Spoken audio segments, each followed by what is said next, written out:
When the helicopter landed on the roof of St. Mary's Hospital, everyone stopped to stare. Out stepped a frail elderly woman in an elegant kimono, her trembling hands clutching an old wooden box. Her assistant rushed behind her, shouting something in Japanese, but no one understood a word. The nurses exchanged confused glances. The doctors whispered among themselves. All they knew was that she was rich, very rich. The name Yumi Takahashi, the Japanese billionaire philanthropist, was written on the emergency file. She had collapsed mid-flight on her way to donate millions to the hospital's children's wing. But now, lying on a stretcher, surrounded by strangers speaking a language she couldn't understand, her eyes were filled with fear, not wealth. "Can anyone translate Japanese?" Dr. Miller shouted. The room fell silent. Machines beeped. Time was running out. Then a soft voice came from the corner of the room. "I can," said Daniel, the hospital janitor. Everyone turned. Startled, he stood there in his faded blue uniform, holding a mop, eyes downcast.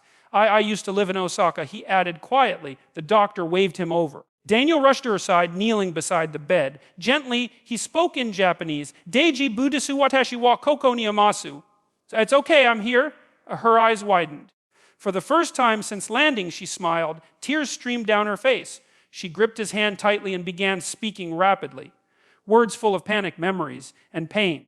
Daniel translated softly, his voice trembling.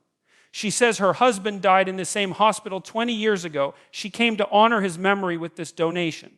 But she's afraid she won't live to see it happen." Dr. Miller's team worked faster, guided by Daniel's calm translations. When she struggled to breathe, he whispered comforting words in her language. When she cried, he held her hand until the storm passed. Hours later, the surgery succeeded.